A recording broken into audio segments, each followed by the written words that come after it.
Um milionário fingiu ser pobre ao conhecer uma garota. Ele não esperava pelo que ela faria depois.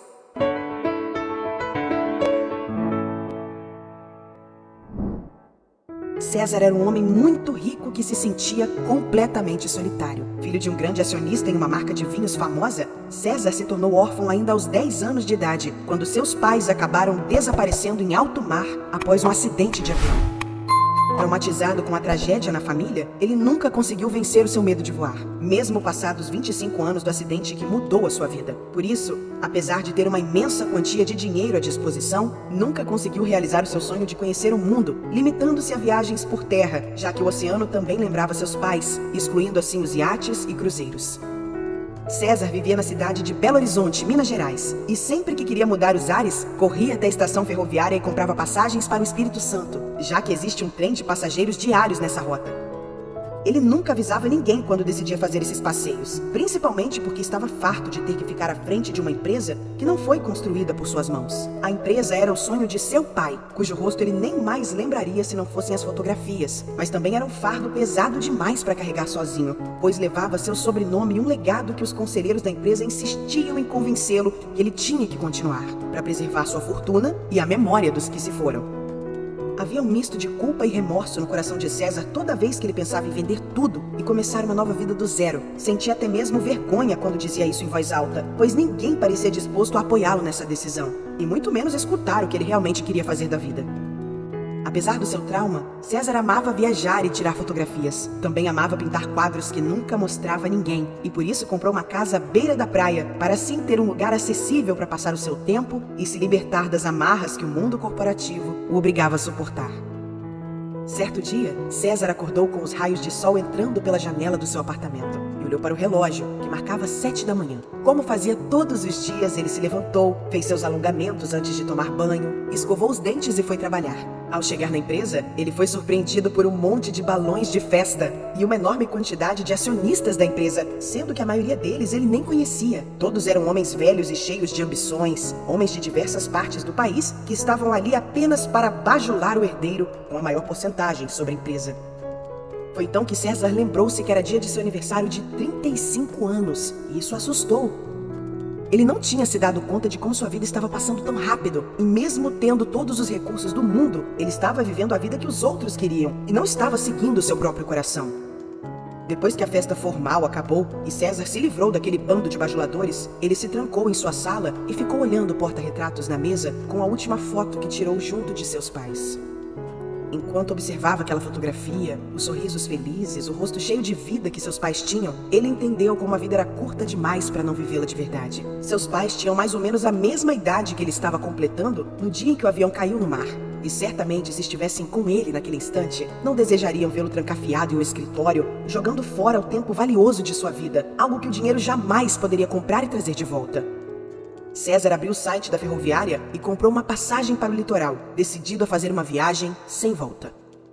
No dia seguinte, ele acordou bem cedo e nem mesmo fez as malas. Apenas colocou algumas peças de roupa em uma mochila, pegou sua carteira cheia de cartões de crédito e débito e pegou o trem rumo à Vitória, pensando nos quadros que ainda poderia pintar. O trajeto de trem entre Minas e Vitória é bem longo, e a viagem leva mais ou menos 13 horas de uma ponta a outra. Mesmo assim, César estava feliz e animado por deixar tudo para trás, sem se importar com o que os outros iam dizer. Durante a rota, o trem parava em diversas estações para receber novos passageiros. Já estavam na metade do caminho quando a máquina freou nos trilhos de uma estação bem pequena, em uma zona rural, e algumas pessoas entraram para seguir em viagem. Foi nesse instante que César viu uma moça que chamou muito sua atenção. Ela usava um vestido florido e carregava com dificuldade uma bolsa de rodinha bem grande que mal conseguia levantar para pôr dentro do trem. Ao perceber que os funcionários da locomotiva estavam ocupados demais, César levantou e foi correndo até ela e ajudou a puxar a mala um pouco antes das portas se fecharem e o trem voltou a andar. "Essa foi por pouco", ela comentou. "Muito obrigada pela gentileza." Enquanto ela agradecia, César encarou seus olhos pela primeira vez. O cabelo daquela moça eram cabelos finos e ondulados, e balançavam contra a luz do vagão como se estivessem em câmera lenta. Apesar de não ter a pele cuidada e nem mesmo os perfumes e roupas caras das moças que ele costumava socializar, aquela era sem dúvidas a mulher mais linda que ele já tinha visto em toda a sua vida, mesmo com toda a simplicidade que ela carregava em seu jeito de andar. "Acha que que eles fechariam a porta sem você? César perguntou, quase gaguejando. Eu não pagaria pra ver, a moça respondeu sorrindo. Aliás, meu nome é Natália. César se apresentou e ajudou a moça a procurar o seu lugar. Por coincidência, o número do bilhete dela era exatamente a poltrona ao lado da sua. Assim eles passaram horas e horas conversando sobre as paisagens da viagem e sobre planos para o futuro. César não teve coragem de dizer quem ele era de verdade. Primeiro porque se sentiria mal em dizer que era filho de milionários que morreram no acidente de avião. E teve medo de parecer arrogante ou convencido se dissesse que era dono de uma empresa de vinhos. Por isso disse apenas que era um pintor sonhador a caminho de Vitória para tentar se encontrar.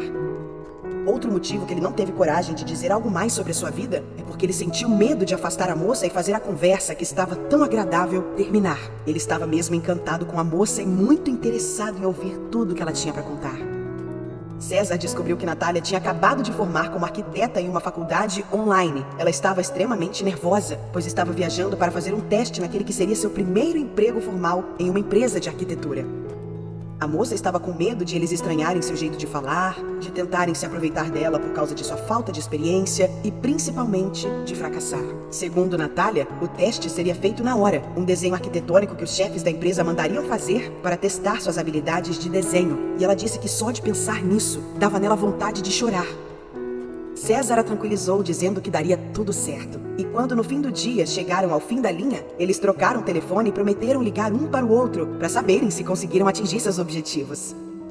Os dias se passaram e César estava louco para rever Natália. O seu telefone não parava de tocar, mas todas as ligações eram dos executivos da empresa loucos para saberem aonde ele estava. Ele não atendeu nenhuma delas, pois queria falar somente com a moça que conheceu no trem. Enquanto passava horas pintando quadros à beira do mar, César pensava nas palavras de Natália, no medo que ela sentia e a grande força de vontade de atingir seus objetivos. Aqueles eram sentimentos que César nunca tinha provado na vida, afinal, seus objetivos sempre foram traçados pelos outros. Isso o fez tomar coragem e fazer ele mesmo a ligação. Pensei que nunca mais ia ligar, Natália respondeu depois de atender do outro lado da linha. Eu não queria te deixar ansiosa. Deu certo o teste? Infelizmente não, Natália respondeu. Ela estava prestes a voltar para casa, pois sem o emprego, não fazia sentido gastar suas economias naquela cidade. César pediu para vê-la mais uma vez, e ela aceitou. Os dois se encontraram em uma praia e passaram o resto do dia conversando sem parar. Eles pareciam tão íntimos um do outro que nem mesmo viam o tempo passar. A noite chegou, a lua surgiu no céu, e depois de praticamente contar a sua vida inteira, Natália ouviu de César parte de sua história. Ele não confessou para ela que era um milionário, mas contou sobre seus pais e sobre como estava sozinho no mundo. Quando se deram conta, o primeiro beijo entre o casal aconteceu, e naquela mesma praia, eles passaram uma noite de amor sem se importar com o que aconteceria no dia seguinte. O amor entre os dois acabou convencendo a moça a ficar um pouco mais na cidade, e César a levou para sua casa de praia, dizendo que era a casa do seu patrão. Ali, o casal aumentou ainda mais o nível de intimidade, e a vontade de contar tudo para ela só aumentava no coração de César. Quando ele estava prestes a revelar tudo, Natália fez algo que ele não esperava. Depois de ouvir a parte da história que César contou para ela e conhecer os belos quadros que ele pintava, Natália saiu cedo em uma manhã e voltou com um envelope nas mãos. Ela avisou que tinha usado o dinheiro que sobrara de suas economias para inscrever uma das telas de César em um concurso de artes, pois ele era um grande artista que merecia ser reconhecido. Ela disse que fez isso porque percebeu nos olhos de César a tristeza de nunca fazer o que realmente queria, e que por isso decidiu usar o pouco que ainda restava para realizar o sonho do homem por quem estava apaixonada. César ficou em choque, principalmente quando ela disse que isso significava que ela teria que voltar para casa, já que não tinha mais dinheiro para se manter e procurar por emprego. Ele implorou que ela ficasse um pouco mais, pelo menos para acompanhá-lo até o festival, e ela aceitou. O festival era um evento para arrecadar fundos para a reforma de um teatro, e poucos artistas apareceram para concorrer. César acabou ficando em primeiro lugar, o que deixou a moça muito feliz. Contudo, ao pegar o microfone para fazer os agradecimentos pelo prêmio, foi ele quem premiou Natália contando toda a verdade.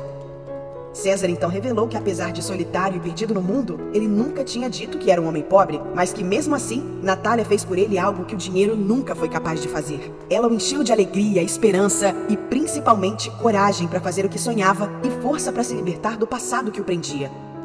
Como o dinheiro do festival não foi o suficiente para reformar o teatro, César doou toda a quantia que a fundação precisava com uma condição: que Natália fosse a arquiteta responsável pela reforma. Dias depois, César vendeu todas as ações que possuía da empresa de seu pai e se mudou para Vitória para acompanhar o crescimento de Natália, uma moça que ele conheceu por acaso no trem, mas que mudou para sempre a sua vida. Se você gostou dessa história, deixe uma curtida, se inscreva no canal e ative o sininho, pois logo voltaremos com novas histórias. Um grande abraço!